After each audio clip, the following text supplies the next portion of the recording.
घने जंगलों के बीच बसा हुआ वो बहुत ही सुंदर महल था।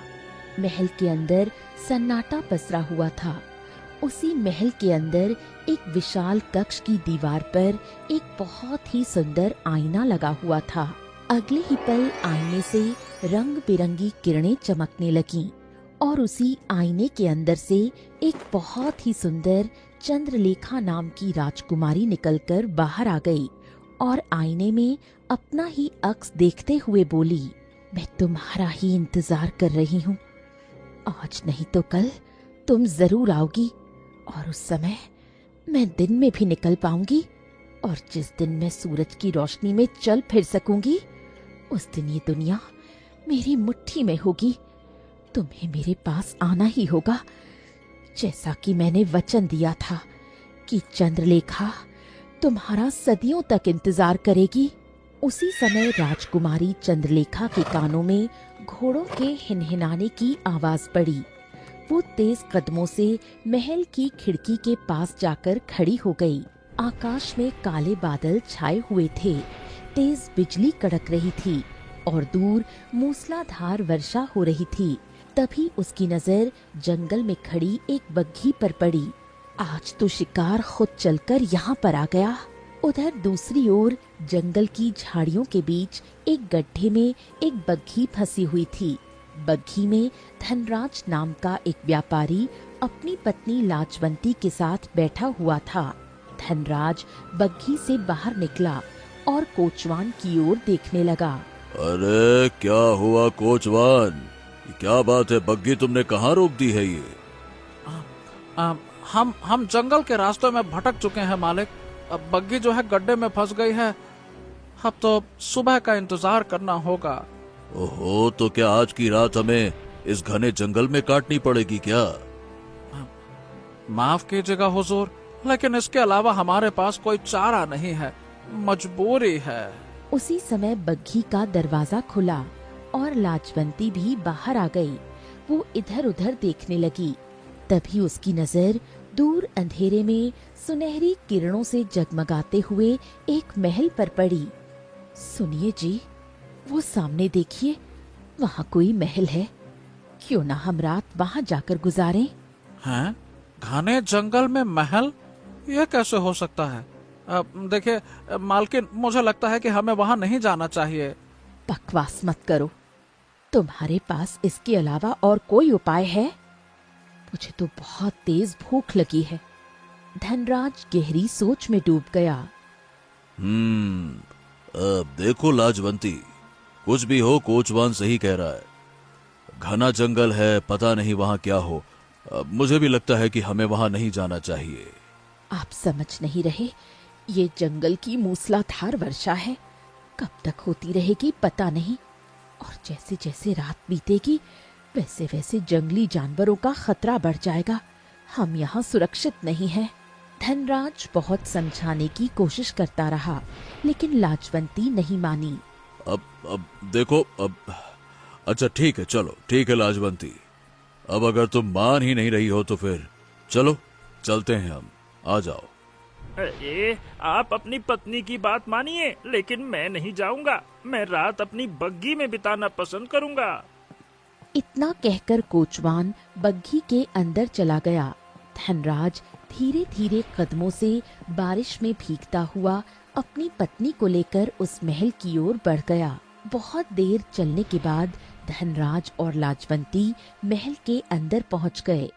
महल के अंदर एक बड़ा ही विचित्र सन्नाटा पसरा हुआ था। बाप रे बाप, बड़ी ही विचित्र बात है। महल की हालत देखकर ऐसा लग रहा है जैसे यहाँ रोज साफ सफाई होती है, लेकिन यहाँ इतना सन्नाटा क्यों है? ऐसा लगता है जैसे यहाँ कोई नहीं रहता। तभी अचानक दीवार पर लगी मशाल जल उठी और धनराज को सब कुछ दिखाई देने लगा। सामने एक बहुत ही खूबसूरत चौकी लगी हुई थी, जिस पर एक बहुत ही सुंदर राजकुमारी बैठी हुई थी। वो कोई और नहीं बल्कि चंद्रलेखा थी। तुम दोनों कौन हो? लेकिन आप कौन हैं? तुम मेरे ही महल में खड़े हो। मैं इस महल की राजकुमारी चंद्रलेखा हूँ। ऐसी राजकुमारी तो मैं पहली बार देख रहा हूँ जिसके महल में मुझे कुछ भी दिखाई नहीं दिया। सन्नाटे के अलावा कुछ भी नहीं है यहाँ पे। तुम ही नहीं, जब भी जंगल से कोई गुजरते गुजरते भटक कर मेरे महल तक आ जाता है वो यही बात करता है। दरअसल ये महल मैंने एकांत में रहने के लिए बनाया था। मैं यहाँ कभी कभी एकांत महसूस करने के लिए आती हूँ। जब राजकार्य से थक जाती हूँ तो शांति के लिए इस महल में आ जाती हूँ। वैसे आप किस राज्य की राजकुमारी हैं? तुम शक्ल से भूखी लग रही हो। मुझे लगता है कि तुम दोनों को पहले कुछ जलपान करना चाहिए। जलपान के बाद भी सारी बातें हो सकती हैं। आओ मेरे साथ। चंद्रलेखा उन दोनों को सम्मान सहित चौकी के सामने ले गई, जहां आसन रखे हुए थे।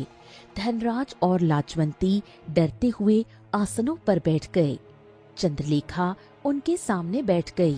तुम लोग तो ऐसे डर रहे हो जैसे कि तुम्हारे सामने कोई भूतनी बैठी हो। धनराज ने देखा कि चौकी पर रखा खाना बिल्कुल ताजा और गर्म था। हैं?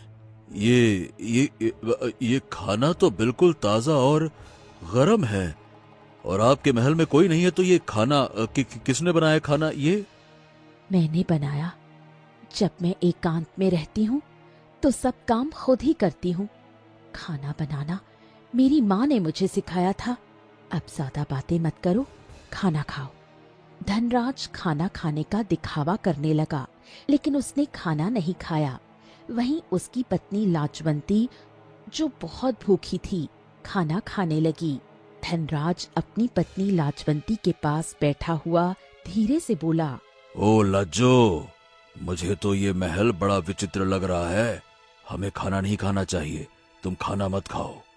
बकवास मत करो, खाना बहुत स्वादिष्ट है। मैं सुबह तक भूखी नहीं रह सकती। लाजवंती पेट भरकर खाना खाने लगी। खाना खाने के बाद वो राजकुमारी की ओर देखने लगी। हम सुंदर नगर गांव जा रहे थे। हम अचानक रास्ता भटक गए और हमारी बग्घी गड्ढे में फंस गई। तुम्हारा महल देखा तो रात में शरण लेने के लिए यहाँ पर चले आए, लेकिन हमें नहीं पता था कि यहाँ पर हमारी इतनी आवभगत होगी। आओ, तुम दोनों को तुम्हारा सोने का कक्ष दिखाती हूँ। राजकुमारी चंद्रलेखा धनराज और उसकी पत्नी को महल के एक सुंदर कक्ष में ले गई, लेकिन उस सुंदर कक्ष को देखकर धनराज बुरी तरह से चौंक गया, क्योंकि वहाँ बहुत सारे लोगों की मूर्तियां खड़ी हुई थीं। ये किस तरह का कक्ष है? यहाँ पर मूर्तियां कैसी बनी हुई हैं? लग रहा है जैसे ये किसी समय में जीवित रही होंगी। चिंता मत करो, तुम भी कुछ देर बाद मूर्ति में परिवर्तित हो जाओगे। मैं जब जब किसी को मूर्ति में परिवर्तित करती हूँ, मेरी आयु बढ़ जाती है। इसी विद्या के सहारे मैं अब तक जीवित हूँ, क्योंकि उसे आना ही होगा। मैं तब तक यहाँ से नहीं जाऊंगी जब तक उसे उसके अंजाम तक नहीं पहुँचा दूंगी। ये तुम क्या कह रही हो? तुम किसकी बात कर रही हो? किसे आना होगा? अगले ही पल लाजवंती रंग बिरंगी किरणों से पत्थर की मूर्ति में परिवर्तित हो गई। ये देखकर धनराज डर गया। तुम पत्थर की मूर्ति क्यों नहीं बने?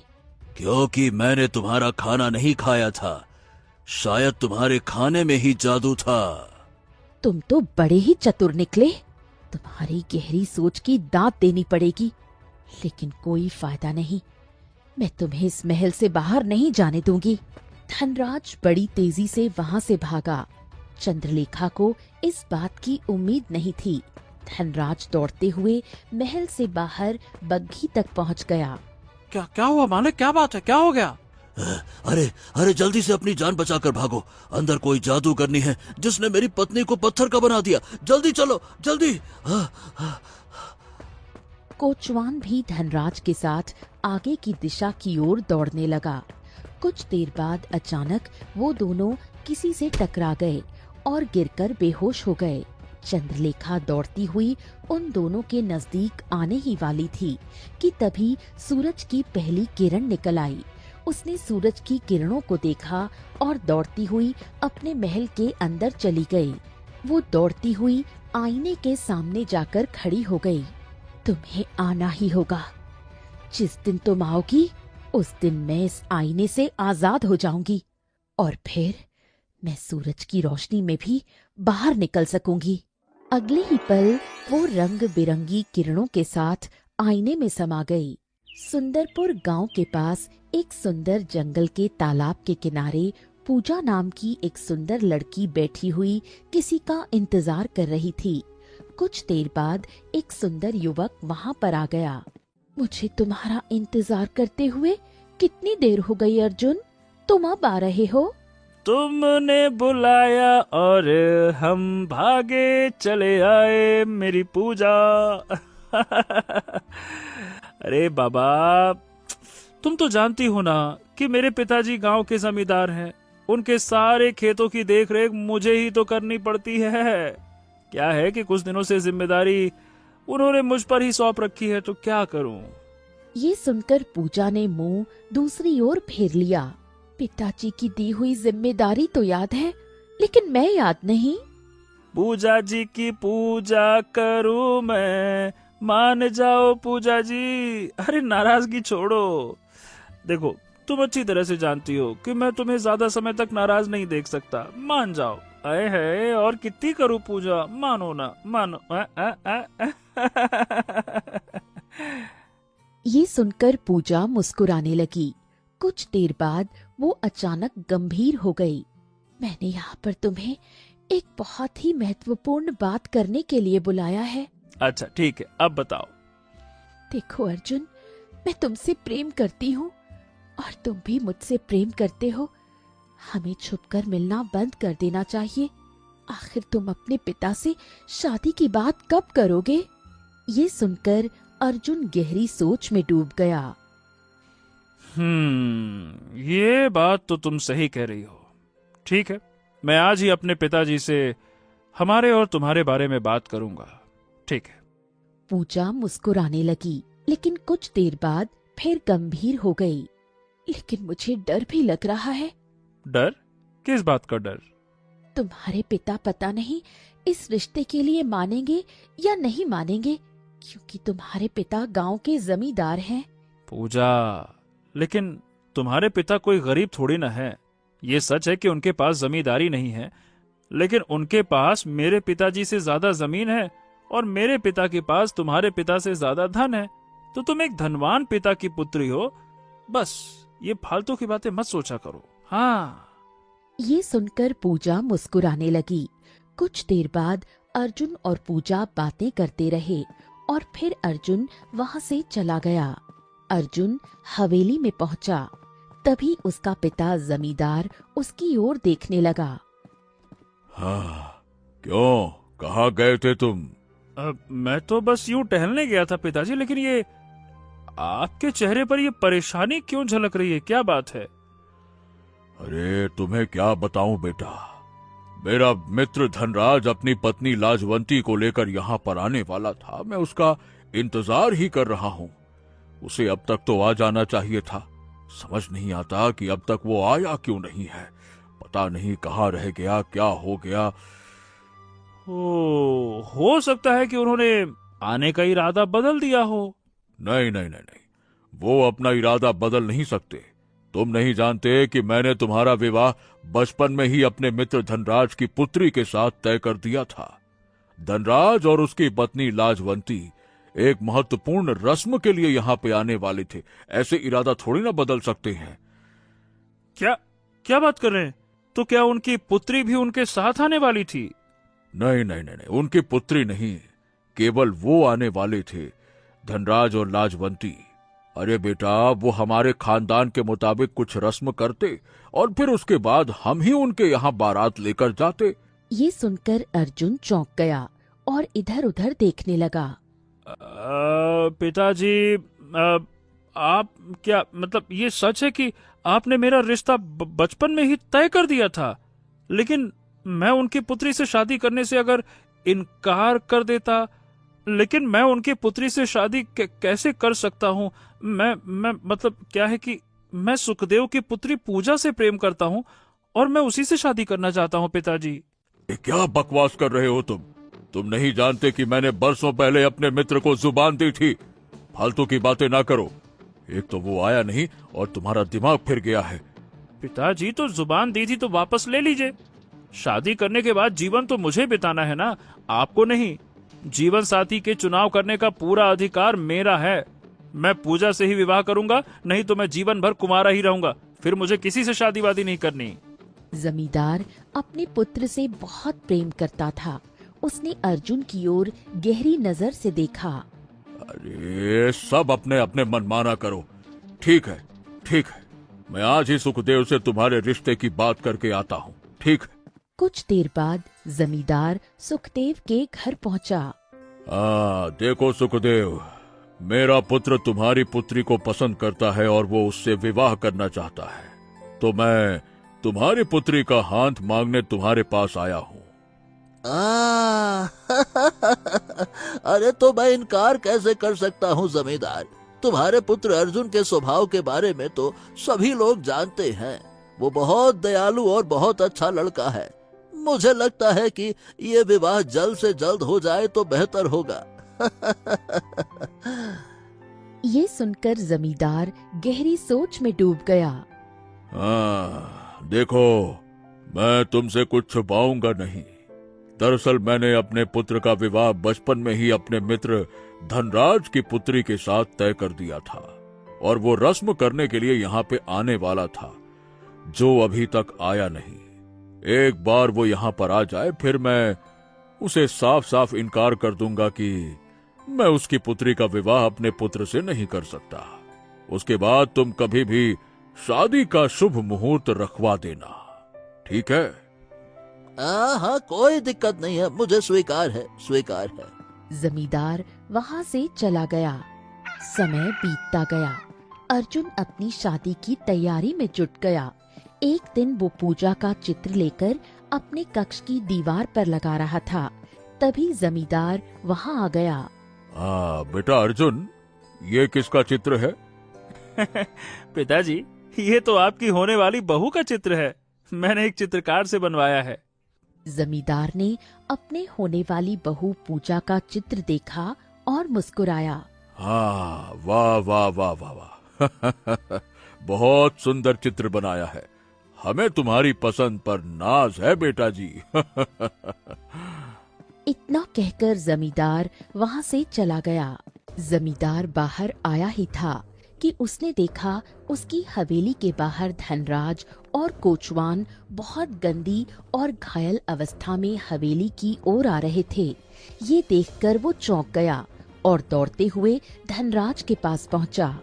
अरे मेरे मित्र, मेरे मित्र, अरे धनराज, तुम्हें क्या हो गया? तुम्हारी ये हालत किसने की? और ये तुम्हारे साथ कौन है? धनराज की आंखों में आंसू आ गए। ये कोचवान है। तुम्हारी पत्नी कहाँ है?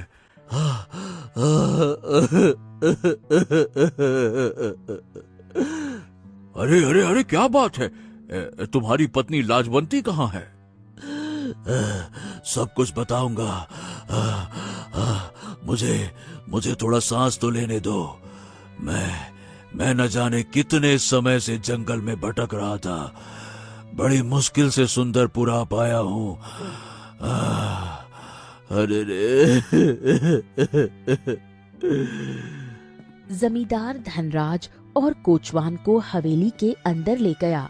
कुछ देर बाद दोनों ने अपने वस्त्र बदल लिए।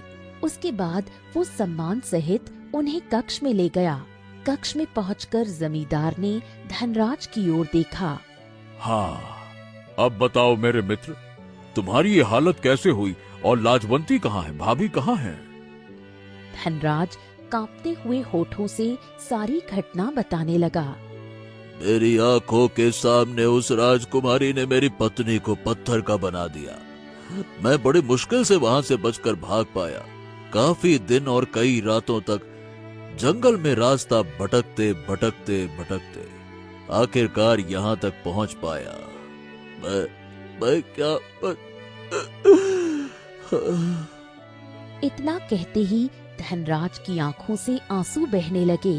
बस बस बस बस बस बस, चिंता मत करो मित्र। मैं तुम्हारी पत्नी को ढूंढने की पूरी कोशिश करूंगा। बस मेरे बेटे की शादी हो जाने दो, उसके बाद मैं किसी साधु या संत को जंगल में लेकर जाऊंगा और देखूंगा कि आखिर वो राजकुमारी कौन है। उसका रहस्य जरूर पता करूंगा और तुम्हारी पत्थर बनी हुई पत्नी को भी श्राप से मुक्त करने का प्रयास करूंगा। ठीक है, शांत हो जाओ, बस बस। क्या तुम्हारे पुत्र की शादी? दरअसल बात ये है, मतलब हाँ, मेरा पुत्र अपने ही गांव की पूजा नाम की लड़की से प्रेम करता है और वो उसी से शादी करने की जिद कर बैठा।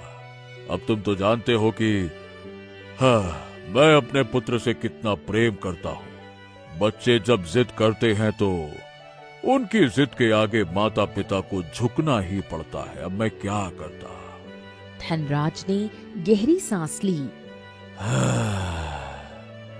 अरे अगर कोई और मौका होता तो शायद मैं तुम्हारी बात का बुरा मान जाता, लेकिन इस समय तो बस मुझे मेरी पत्नी की ही चिंता है। न जाने वो राजकुमारी कौन है और वो कौन सा रहस्यमयी महल है, कैसा महल है।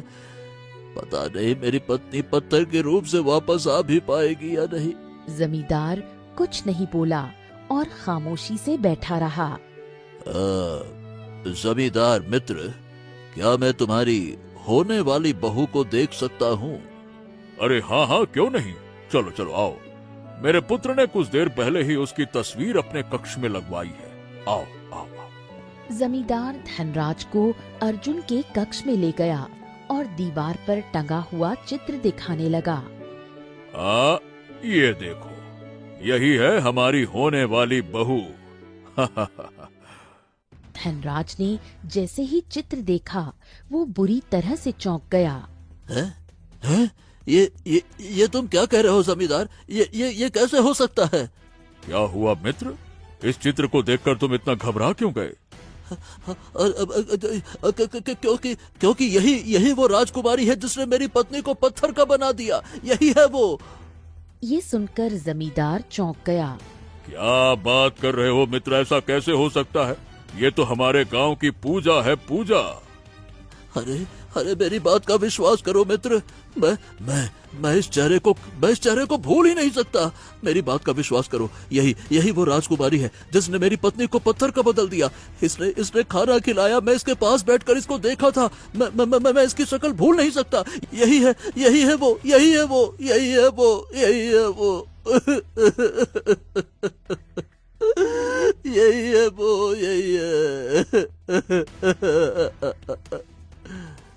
इतना कहकर धनराज फूट फूट कर रोने लगा।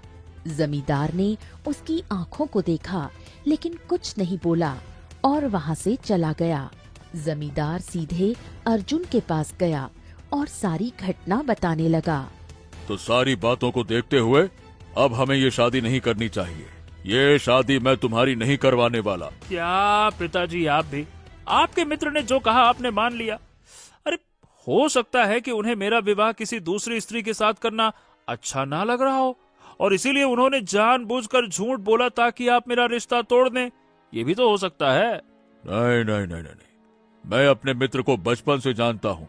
उसकी आंखें झूठ नहीं बोल सकती ना, वो बिल्कुल 100% सच बोल रहा है। लेकिन पिताजी, मैं आपके मित्र के कहने पर पूजा से शादी करने से इनकार नहीं कर सकता। गांव वालों को पता लग गया तो पूजा के घर की बदनामी हो जाएगी। ये भी तो सोचिए ना। चाहे कुछ भी हो जाए, परंतु मैं अब तुम्हारी शादी पूजा से नहीं कर सकता। ये मेरा अंतिम फैसला है। बस बहुत हो गया। जमींदार ने अर्जुन की ओर गहरी नजर से देखा। और कान खोलकर सुन लो अर्जुन, अगर तुम पूजा से शादी करोगे तो फिर तुम्हें मुझसे हमेशा हमेशा के लिए रिश्ता तोड़ना होगा। फैसला तुम कर लो कि तुम्हें किसके साथ रहना है, मेरे साथ इस घर में या अपने प्रेम के साथ कहीं और। इतना कहकर जमींदार वहाँ से चला गया। अर्जुन गहरी सोच में डूब गया। कुछ देर बाद अर्जुन पूजा के घर गया और उसे सारी घटना बताने लगा। क्या बताऊं पूजा, मुझे समझ नहीं आ रहा कि मेरे पिताजी को आखिरकार अचानक से ये हो क्या गया है। कौन सा भूत सवार हो गया है। अगर ऐसी बात है तो फिर मैं तुम्हारे पिता के मित्र से मिलना चाहती हूँ। क्या तुम अपने पिता के मित्र से मुझे मिलवा सकते हो?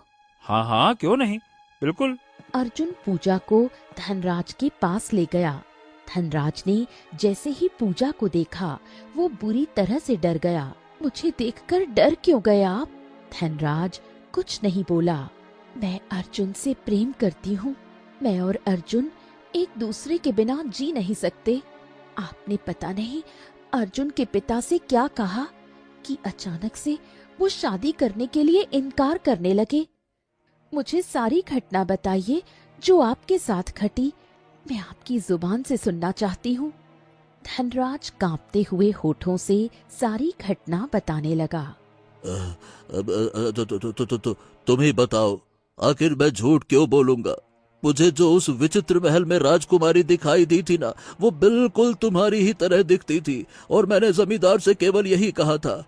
अब मेरा मित्र डर गया तो उसका डरना भी स्वाभाविक है ना। कौन अपने बेटे का जीवन इस तरह से खतरे में डालेगा है? ये सुनकर पूजा गहरी सोच में डूब गई और कुछ देर बाद वहां से चली गई। अगले दिन पूजा अपने गांव के पीपल के वृक्ष के नीचे बैठने वाले एक साधु के पास गई। उसने साधु को सारी घटना बताई। आप ही बताइए साधु महाराज, मैं क्या करूं? मैं अर्जुन के बिना जी नहीं सकती। साधु ने पूजा की ओर गौर से देखा। लाओ बेटा, अपना हाथ आगे बढ़ाओ। जैसे ही पूजा ने अपना हाथ आगे बढ़ाया, साधु ने उसके हाथ को देखा और वो बुरी तरह से चौंक गया। ओम। तुम्हारे हाथ की लकीरें साधारण नहीं है पूजा। अब मेरी बात ध्यान से सुनो। कुछ बातें ऐसी होती हैं जिनका हमें बाद में पता चलता है। धनराज जो कह रहा है वो सच कह रहा है। तुम ही हो जो धनराज की पत्नी को फिर से सही कर सकती हो। लेकिन वो कैसे? मैं तुम्हें उस महल के पास पहुंचा सकता हूं। बाकी तुम्हें सारे रहस्य वहां जाकर स्वयं पता लग जाएंगे। बस तुमसे इतना कहना चाहता हूं कि उसकी जान आईने में समाई हुई है। आईने को तोड़ दोगी तो सब ठीक हो जाएगा। ओम। इतना कहकर साधु ने मंत्र पढ़ा। अगले ही पल पूजा रंग बिरंगी किरणों के साथ वहां से गायब हो गई। कुछ ही देर में पूजा ने स्वयं को एक घने जंगल में खड़ा पाया। उसने इधर उधर देखा, तभी उसकी नजर दूर एक महल पर पड़ी।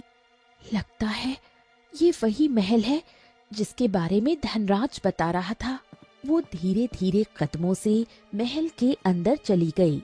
महल के अंदर विचित्र सन्नाटा पसरा हुआ था। तभी उसकी नजर एक खुले कक्ष पर पड़ी। वो कक्ष के अंदर गई तो उसने देखा वहां एक विशाल आईना लगा हुआ था जिसमें हूबहू उसकी ही तस्वीर दिखाई दे रही थी। ये तो बिल्कुल मैं हूँ। ऐसा लग रहा है जैसे मैं आईने में अपना ही अक्स देख रही हूँ। कुछ ही देर में रात के साए जंगल में फैलने लगे। तभी रंग बिरंगी किरणों के साथ आईने के अंदर से पूजा की हमशक्ल बाहर आ गई। वो चंद्रलेखा थी। तो आखिरकार तुम आ ही गई। तुम्हें तो आना ही था, लेकिन अब तुम यहाँ से कभी बाहर नहीं जा पाओगी। कौन हो तुम? चंद्रलेखा, तुम्हारी बहन। लेकिन मेरी कोई बहन नहीं है। इस जन्म की नहीं, पिछले जन्म की बहन। तुम्हें सब याद आ जाएगा। मैं तुम्हें एक कहानी बताती हूँ। ये महल देख रही हो? किसी जमाने में ये महल हम दोनों का था और इस जंगल में एक बहुत ही सुंदर राज्य बसा करता था।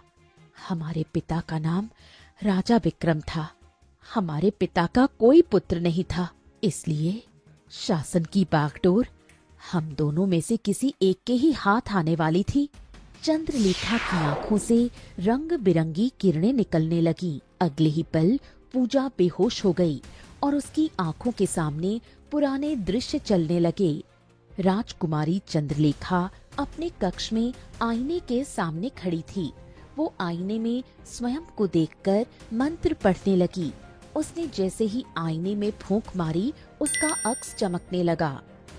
बोलो चंद्रलेखा, तुम क्या पूछना चाहती हो? बताओ, इस संसार में सबसे ज्यादा सुंदर कौन है? तुम। तो अब बताओ, इस राज्य की रानी कौन बनेगी? तुम। तभी वहाँ उसकी जुड़वा बहन वसुंधरा और उसके पिता राजा विक्रम वहाँ आ गए। वीरगढ़ के राजकुमार आदित्य यहाँ आने वाले हैं। उन्होंने शर्त रखी है कि वो तुम दोनों में से किसी एक का चुनाव करेंगे। वो जिसका भी चुनाव करेंगे उसी के साथ उनका विवाह संपन्न किया जाएगा और वही इस राज्य की रानी बनेगी। इतना कहकर वो वहाँ से चले गए। भले ही शक्ल तुमने मेरी पाई है, लेकिन याद रखना, मैं ही इस संसार की सबसे सुंदर लड़की हूँ। राजकुमार आदित्य मुझे ही पसंद करेंगे और मैं ही इस राज्य में शासन करूंगी। वसुंधरा वहाँ से चली गई। कुछ देर बाद राजकुमार आदित्य वहाँ पहुँचा। दोनों बहनों को सामने खड़ा किया गया। महाराज, वैसे तो आपकी दोनों पुत्रियां हूबहू एक जैसी दिखती हैं। भला की खूबसूरत, कमाल, अद्भुत। लेकिन आपकी इस पुत्री की आंखों में दया और अच्छाई नजर आ रही है। मैं इसी को अपने जीवन साथी के रूप में चुनना पसंद करूंगा। ये सुनकर चंद्रलेखा क्रोधित हो गई। तुमने ऐसा करके मेरा अपमान किया है राजकुमार आदित्य। मैं वसुंधरा से सुंदर हूँ और मैं ही इस राज्य की रानी बनूंगी। तभी वहाँ राजगुरु आ गए। महाराज, महाराज, पिछले कुछ दिनों से महल में जो हत्याएं हो रही थी उनका खुलासा हो गया है। वो हत्याएं किसी और ने नहीं बल्कि राजकुमारी चंद्रलेखा ने की हैं। वो काली विद्या सीख रही है। ये सुनकर राजा विक्रम क्रोधित हो गया। हमें तुमसे ऐसी उम्मीद नहीं थी चंद्रलेखा। अगर मेरा विवाह आदित्य से नहीं हुआ तो मैं इस पूरे राज्य को बर्बाद कर दूंगी, क्योंकि मैं ही इस संसार की सबसे सुंदर लड़की हूँ। तभी राजगुरु ने मंत्र पढ़ा और अगले ही पल चंद्रलेखा रंग बिरंगी किरणों के साथ आईने के अंदर कैद हो गई। हमें ये महल छोड़कर जाना होगा। इस महल पर उसका प्रभाव हो चुका है। आज नहीं तो कल वो इस आईने से बाहर निकल जाएगी और पूरे राज्य को तबाह कर देगी। चलिए, जल्दी करिए महाराज। राजा विक्रम अपनी पुत्री वसुंधरा को लेकर वहाँ से चले गए। याद रखना वसुंधरा, एक दिन मैं इस आईने से बाहर आऊंगी और तुम्हारा इंतजार करूंगी। अगले ही पल पूजा को होश आ गया। तुम कल भी मुझसे जलती थी, तुम आज भी मुझसे जलती हो। अब तुम्हारा अंत करके मैं सूरज की किरणों में निकल पाऊंगी। तुम्हारे जाने के बाद मैं वर्षों बाद इस आईने से आजाद हो गई, लेकिन केवल रात तक। मैं दिन की रोशनी में कभी नहीं निकल पाई। फिर रात के अंधेरे में मैंने इंसानों को बहला फुसलाकर यहाँ लाना शुरू कर दिया। जब भी मैं किसी इंसान को पत्थर की मूर्ति बनाती, उसकी आयु मुझे मिल जाती। मैं तुम्हारे ही इंतजार में अब तक जीवित हूँ वसुंधरा। अब से तुम इस महल में कैद रहोगी और मैं बाहर के संसार में रहूंगी। काश तुम गलत रास्ते पर नहीं चलती। मैं जानती हूँ तुम्हारा अंत कहाँ है। इतना कहकर पूजा ने जमीन पर पड़ा एक छोटा पत्थर उठाया और आईने पर दे मारा। जैसे ही आईना टूटा, चंद्रलेखा तड़पने लगी। मुझे साधु महाराज ने बताया था कि तुम्हारे प्राण इसी आईने में कैद हैं। अब तुम्हें मुक्ति मिल जाएगी। जैसे ही आईना पूरा टूटा, चंद्रलेखा रंग बिरंगी किरणों के साथ वहाँ से गायब हो गई। पत्थर की मूर्तियाँ बने हुए लोग भी गायब हो गए। केवल लाजवंती वहाँ रह गई। अगले ही पल चंद्रलेखा और लाजवंती रंग बिरंगी किरणों के साथ साधु के सामने प्रकट हो गईं।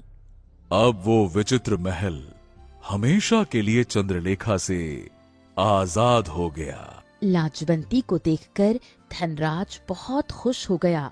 पूजा ने सारी घटना जमींदार और अर्जुन को बताई। जमींदार खुश हो गया। कुछ दिनों बाद पूजा और अर्जुन का विवाह संपन्न हुआ। सत्य, साहस और विश्वास ने अंधकार पर विजय प्राप्त की और प्रेम ने अपना मार्ग स्वयं बना लिया। तो दोस्तों, कहानी कैसी लगी कमेंट बॉक्स में जरूर बताइए। चैनल को जरूर सब्सक्राइब कीजिए।